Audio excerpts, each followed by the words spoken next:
Adult stepson doesn't want to work or go to school, just wants to play video games and do illegal things. In 2020, my husband, M46, and I, F33, purchased a larger home and have been married for 5 years. I wanted to live somewhere quiet in the suburbs and try for children. Almost immediately after learning of this, his adult son, M26, requested to move back in.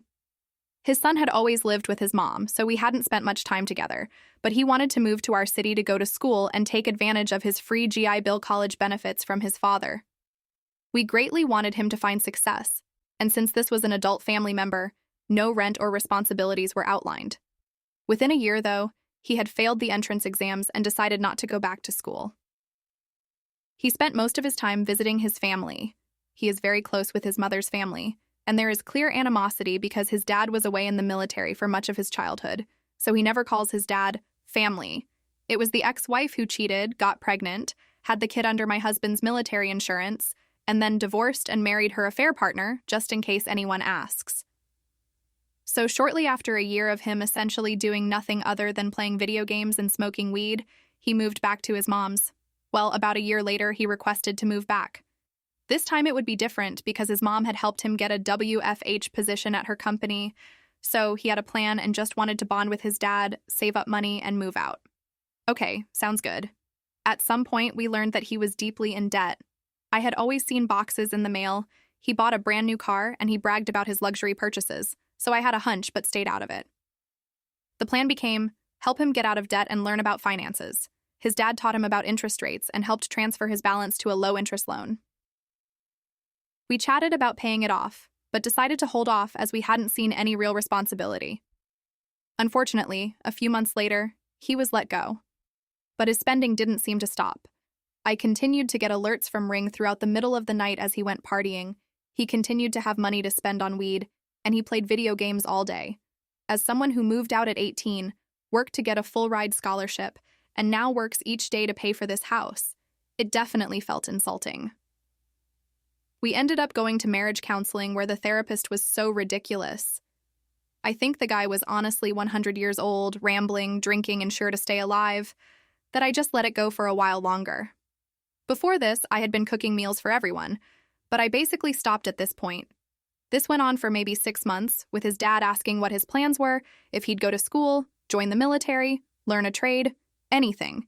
He didn't want to do anything. He didn't have a passion in life. So his dad helped him get a military contracting job. Secret clearance paid for. It's a bottom-of-the-ladder job, but it's a great stepping stone. He quit on day 2. He didn't tell us. He just stopped going. And I asked him after he had been home for 1 to 2 weeks what had happened. His dad confronted him and found that he didn't like having nothing to do, staring at the clock all day. His dad was disappointed and basically disengaged at this point. He said he wasn't helping him anymore, not charging rent, not kicking him out, just not helping him with the career search.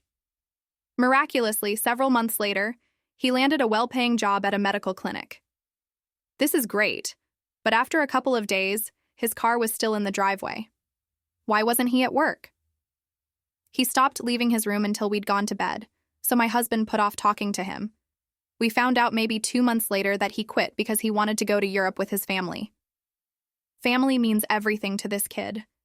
He couldn't give up the opportunity to go on this family vacation that his MD grandma was paying for, even for a high-paying job that didn't require a college degree. My husband said he needed to find a job or he was out of the house.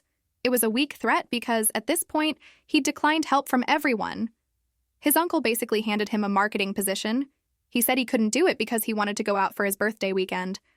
His other uncle got him interviews for Costco, but he didn't go. My husband had recruiters call him, but he hung up once he figured it out. At this point, I was talking to my husband about wanting to move out myself. I work hard at a high-stress job, and it's honestly too much to have someone I consider to be a NEET living in the home that I pay for. He doesn't come out until nighttime, doesn't interact with us, and basically acts like he doesn't exist. I only see Ring alerts all night. My only rule is no smoking weed in the house, so I guess he goes out to smoke. I feel it isn't healthy for him either. I've even run this situation by my husband's mother. She's Asian, I'm not, so this is all especially difficult as culturally families should support each other. And she said to kick him out. I feel guilty at the same time, though. What if he's depressed? What if he's really trying? Would charging rent that we put into an account help? But you need a job to pay rent. I don't want to ruin my husband's relationship with his son, which is why I feel like I need to be the one to leave. But my husband believes his son needs a wake-up call and that he will ultimately thank him for doing this. So I'm asking at this point, what should we do? Edit. I want to sincerely thank everyone for providing advice and perspective. You've made me feel I'm not a terrible person for wanting this and that. It really is the best course of action. My husband is fed up with the situation and is ready to provide him with the eviction notice tonight. I hope someday in the near future, he will find his path. And hopefully, this will be a positive step towards that.